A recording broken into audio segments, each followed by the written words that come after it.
Witness this unbelievable, true, inspired story right here on Whisper of the Past. Don't forget to like, subscribe, and share where you're watching from. Let's get started.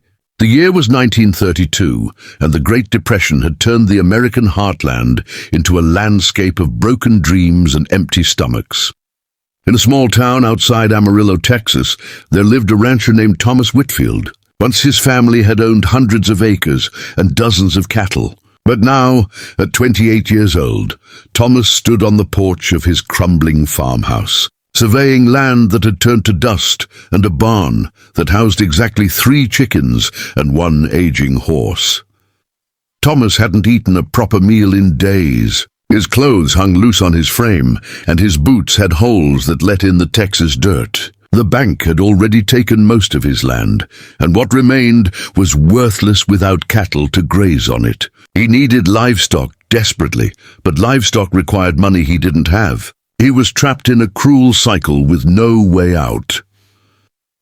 One Saturday afternoon, Thomas walked into town to sell his last valuable possession, his grandfather's pocket watch. As he stood outside the general store, working up the courage to part with his final family heirloom, he overheard a conversation that would change his life forever. 2 women were talking near the post office. One was thin and sharp-featured, dressed in the finest clothes Thomas had seen in years. The other was a heavy-set woman in a simple dress, her face turned away as the thin woman spoke in cruel, carrying tones.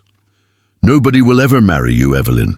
Look at yourself. Your father's money can't buy you a husband, no matter how many cattle he offers as a dowry.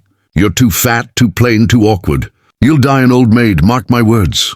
Thomas watched as the heavy-set woman, Evelyn, hurried away, her shoulders shaking. The cruel woman laughed and walked off in the opposite direction. But Thomas stood frozen, his mind racing. Had he heard correctly? A dowry of cattle.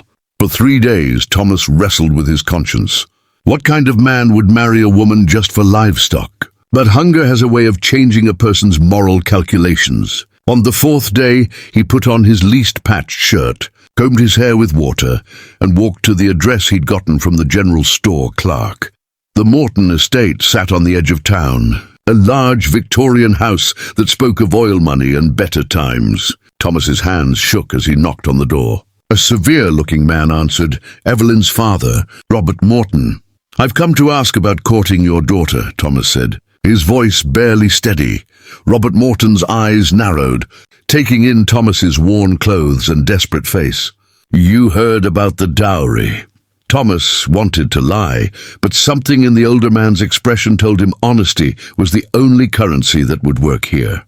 "Yes, sir, I did. I won't pretend otherwise. I'm desperate, and I need livestock to save my ranch. But I give you my word, I'll treat your daughter with respect. I'll provide for her as best I can." Robert Morton stared at him for a long moment. "At least you're honest. That's more than I can say for the others who've come sniffing around. My Evelyn deserves better than this, but she also deserves a chance at a life of her own. Come back tomorrow. I'll speak with her." The courtship, if it could be called that, lasted 2 weeks. Thomas and Evelyn took careful walks together, speaking little at first. He learned that she was 26, loved reading, and had a quick wit hidden beneath layers of shyness and hurt. She'd been mocked her entire life for her weight, turned away by every potential suitor, reduced to a joke in a town that valued appearances above all else. For her part, Evelyn saw through Thomas's desperation to something else. A fundamentally decent man, beaten down by circumstances beyond his control. She appreciated his honesty about why he'd come. It was more dignity than pity would have afforded her. They married on a cold November morning in 1932.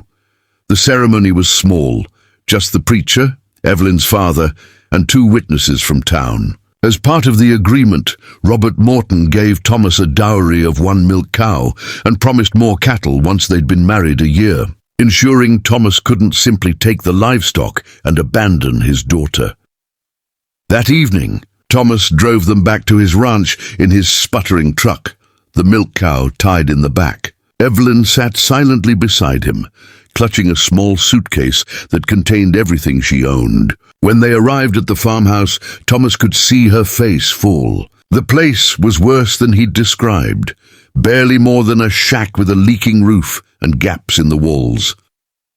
"I'm sorry," he said quietly. "I know it's not much." "It's honest," she replied, surprising him. "That's something." They ate a meager dinner of beans and cornbread that Evelyn had brought from her father's house. The awkwardness between them grew as the evening wore on, both knowing what traditionally came next on a wedding night. Thomas felt sick with shame. He'd married this woman for a cow. What right did he have to expect anything from her?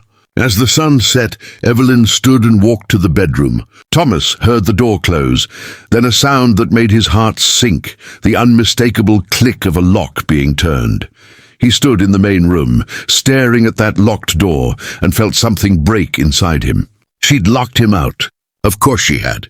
Why would she want to share a bed with a man who'd married her for livestock? He'd humiliated her, made her an object of transaction. He deserved to sleep alone. Thomas grabbed a thin blanket and lay down on the floor near the dying fire. The November cold seeped through the floorboards, but it was nothing compared to the coldness he felt in his soul. He'd thought he'd hit rock bottom when he'd lost his ranch, but this was worse. He'd lost his humanity, but then something unexpected happened. If you're wondering what was behind that locked door and how this desperate arrangement transformed into something neither Thomas nor Evelyn could have imagined, you won't want to miss what comes next. This story takes a turn that defies everything you'd expect. Hit that like button now and make sure you're subscribed so you don't miss the conclusion. Join us next time on Whisper of the Past for more incredible, true-inspired stories from history that prove truth really is stranger than fiction.